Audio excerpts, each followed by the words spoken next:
Hello everyone. तो reasoning का जो आपने इससे पहले पार्ट पढ़ा होगा, मतलब फर्स्ट पार्ट सेकंड पार्ट अभी तक हो चुके हैं, ये थर्ड पार्ट होगा आपका। तो मैं पिछला क्लास आपका लिए होंगे प्रहलाद सर, जिसमें कि 7 नंबर तक आप लोग को पढ़ाया है, जिसमें कि ऑब्जेक्ट एंड फंक्शन। ये किसका टॉपिक था? एनोलॉजी का। एनोलॉजी में बहुत सारे टॉपिक्स हो जाते हैं, उन्हीं चीज़ों को हम कवर करने की कोशिश कर रहे हैं। जैसा कि अगर मैं रिमाइंड कर रहा दूँ आप लोगों को, तो हम लोग एनिमल यंग के बिटवीन के बीच में समझने के मतलब संबंध देख रहे थे। वर्कर और टूल के बीच संबंध देख रहे थे। थिंग मटेरियल के बीच संबंध देख रहे थे। एनिमल होम के बीच संबंध देख रहे थे। ऐसे ही करके हम अभी लगता है 9-10 टॉपिक होंगे इसमें, तो उन चीज़ों को हम देखने वाले हैं। तो ऑब्जेक्ट एंड फंक्शन यानी जो वस्तुएं रहती हैं वो किस प्रकार से कार्य करती हैं, किसके लिए। तो जैसे अगर पेन, इसकी डिफिनेशन है किसी वस्तु का काम पूछा जाना। तो पेन जो है किसके लिए काम आता है? तो लिखने के लिए, ठीक। और नाइफ किस लिए काम आती है? तो अगर कभी ऑप्शन में आपका दिया रहा है जैसे नाइफ लड़ाई करने के लिए, तो क्या ये चीज़ सही है? नहीं, गलत है। आपका नाइफ जो है काम आएगा कट करने के लिए। मैं आपको एग्जाम्पल के तौर पर समझाने की कोशिश कर रहा हूँ। ऑप्शन में इसी प्रकार से चीज़ें दी रहेंगी, ठीक है। तो आप डाउटफुल हो गए, ऐसे ही ऑप्शन आपके दिए रहेंगे। पेन लिखा रहेगा कि युद्ध करने के लिए, पेन हो सकता है किसी सजाने के लिए। तो वो चीज़ें हमें MCQ में छांटना होगा। तो इसका नाइफ का हो जाएगा कट करना है। उसी प्रकार से हम यहाँ नीचे एग्जाम्पल के तौर पर ऐड किए हैं थर्मोमीटर।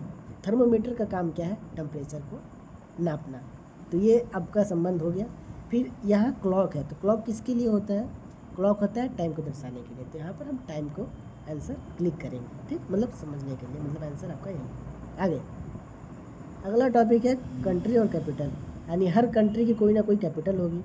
तो सबसे पहला की चीज़, आपको हर कंट्री का आपको कैपिटल पता होना, अपने इंडिया का पता होना। बाकी देश का तो, विदेशों का तो अलग ही छोड़िए, वो तो आपको पढ़ना ही पड़ेगा। तो अपने सारे इंडिया तो एक अपने आप में एक अलग देश है। तो इंडिया एक देश हो गई, जापान जैसे देश हो गया, ऑस्ट्रेलिया हो गया, इंडोनेशिया हो गया, ये सभी देश है। तो उनके आपको कैपिटल याद रखने का, यानी अपने देश की राजधानी या दूसरे देश की राजधानी याद रखना होगा। तो जैसे इंडिया की राजधानी हो जाती है न्यू दिल्ली, और जापान की राजधानी क्या हो जाएगी? तो टोक्यो। ये हमें MCQ अगर मैं आपको अगर ऑप्शन बना के दूँ कि जापान की राजधानी क्या है, तो टोक्यो हो सकता है, ऑस्ट्रेलिया हो सकता है, इंडोनेशिया हो सकता है, ठीक है। ES करके लिख ले रहा हूँ, ऑस्ट्रेलिया हो गया, इंडोनेशिया हो गया, ये सभी चीज़ें करके। तो ऑप्शन में आपको यही टिक करना होता है, ठीक। ऐसे ही क्वेश्चन आपके बन के आते हैं। तो आप लोगों में बताया था कि रीजनिंग का पार्ट हम धीरे धीरे सभी चीज़ों को ख़त्म करने वाले हैं, जिसमें कि आपका सारे कॉम्पिटिटिव एग्जाम में आपको कवर करने को मिलेगा। ये जैसे रेलवे टेक्नीशियन हो गया, SSC हो गया, रेलवे हो गया। जैसे कि मैंने अभी ये मोस्ट इम्पॉर्टेंटली मैं कुल इंडिया एग्ज़ाम के लिए पढ़ाने वाला के लिए ही ये वीडियो बना रहा हूँ, क्योंकि बहुत लोग को नॉन टेक्निकल पढ़ने में दिक्कत हो रही थी। तो मैंने बताया था कि मैं जल्दी ही वीडियो लाने वाला हूँ, तो उनके लिए स्पेशल वीडियो ये आपका NCL में काम आएगा। SSL की एग्ज़ाम हो चुकी है आपकी, तो अब WCL की बची है। इन सभी में हेल्पफुल आपका रहने वाला है। 30 नंबर का NCL में क्वेश्चन आने वाला है नॉन टेक्निकल से, ठीक है। तो वेरी हेल्पफुल आपका करने वाला है यह सीरीज़ आप सभी के लिए। कंट्री करेंसी, यानी हर कंट्री के, जैसे इंडिया की रुपीज़ होती है, तो USA की क्या होती है? डॉलर। ऐसे आपका यूक्रेन का हो जाता है, अलग अलग कंट्री की आपकी, जैसे कि दिनार हो गया। ये सभी चीज़ें आपको पढ़नी होंगी, करेंसी याद करनी होगी, कुछ मेन कंट्री की, ठीक। तो याद कर लीजिएगा। तो इसी प्रकार से हमें संबंध बताना है वो इसमें कंट्री और करेंसी की। सिनोनिम एनालॉजी, जिसे समानार्थी शब्द जो होते हैं, तो बिग का लार्ज, स्मॉल का, तो बताएगा स्मॉल का क्या हो सकता है? वीडियो को पुश करके आप लोग कमेंट बॉक्स में लिख सकते हैं। तो स्मॉल का हो जाएगा समानार्थी शब्द लिटिल, ठीक है। अब उसी में का अभी हमने सिनोनिम्स वाला देखा, एंटोनिम्स वाला देखते हैं, जिसमें कि हॉट को किससे दर्शा रहा है? मतलब विलोम शब्द जिसको बोलते हैं। तो हॉट का कोल्ड हो जाएगा। और डे का क्या हो सकता है? डे का क्या हो सकता है, कोई बता सकता है? डे का मतलब नाइट, यानी दिन का रात हो गया, ठंडा का गर्म हो गया, ये विलोम शब्द हो गया। अगला पार्ट आता है 12 नंबर लिखा है। तो अगला मतलब पार्ट और होल, मतलब एक चीज़ किसी बड़े चीज़ का हिस्सा है। एक चीज़ किसी बड़ी चीज़ का हिस्सा है, यानी हमारा शरीर का कोई एक हिस्सा, जैसे हैंड हो गया, हाथ हो गया, एक आपका हिस्सा है। तो उसी प्रकार से जैसे यहाँ पे लिखा है फिंगर हैंड, मतलब जो हमारा हाथ है, तो एक उंगली उसकी क्या है? एक हिस्सा है। और टो, टो क्या होता है? तो जो ये आपका फुट, पैर का एक हिस्सा होता है। टो शायद किसी को कुछ समझ ना आए तो जिनको पता है तो वो कमेंट करके बताएं। टो को पैर के कौन से हिस्से में होता है? अगला है कॉज इफेक्ट, मतलब किसी चीज़ दूसरी चीज़ का कारण बनती है। ये समझने की कोशिश कीजिए, मैं बताता हूँ कि किसी चीज़ दूसरी चीज़ का कारण बनती है। मतलब हम फायर किए, आग लगाए, तो वो किसके कारण बन रही है? तो हीट जनरेट करने के लिए, यानी ऊष्मा पैदा करने के लिए। फायर हॉट मतलब हीट उत्पन्न करने के लिए, आइस कोल्ड यानी ठंडक पैदा करने के लिए आपका कारण बनती है। तो ये है केज और इफेक्ट के संबंध। अगला टॉपिक है डिग्री इंटेंसिटी का, मतलब एक ही क्वालिटी की इंटेंसिटी अलग हो सकती है। कैसे?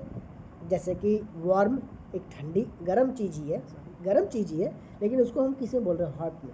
कहीं कहीं हम चीज़ें वार्म को हॉट बोलते हैं। तो उसी प्रकार हम कूल को क्या बोलेंगे? तो कूल को हम लोग बोल सकते हैं कोल्ड है। ये एक ही चीज़, एक ही क्वालिटी को अलग इंटेंसिटी में दर्शाना, मतलब हम किसी चीज़ को अलग भाव में बोलते हैं, वो चीज़ें यहाँ पर बताया गया है। अगला हो गया 15 नंबर एनोलॉजी। नंबर एनोलॉजी में क्या है? अब वर्बल एनोलॉजी के बाद स्टूडेंट को नंबर एनोलॉजी की समझा सकते हैं। कैसे? जैसे कि 2:4 सम/5 क्वेश्चन मार्क दिया हुआ है, तो इसको फाइंड कैसे करेंगे? हम संबंध देखेंगे कि 2 से 4 जाने में क्या डिफरेंस आ रहा है। तो 2 का मल्टीप्लाई हो रहा है, यानी 2 दूनी 4। तो यही प्रक्रिया आपके 5 वाले में अप्लाई होगा। 5 दूना 10, तो यहाँ पर आपका 10 आ जाएगा। ठीक, ये है नंबर एनोलॉजी सिस्टम। और भी इस पर संबंधित क्वेश्चन आएंगे, जैसे कि आ गया 4 आ गया, 8 आ गया, 4 दूना 8 दूना 16 आ गया, 32 आ गया। तो 32 वाली जगह अगर हम इसको मिटा दें तो क्वेश्चन मार्क आपका कर देगा कि बताओ भाई कि यहाँ क्या रहने वाला है।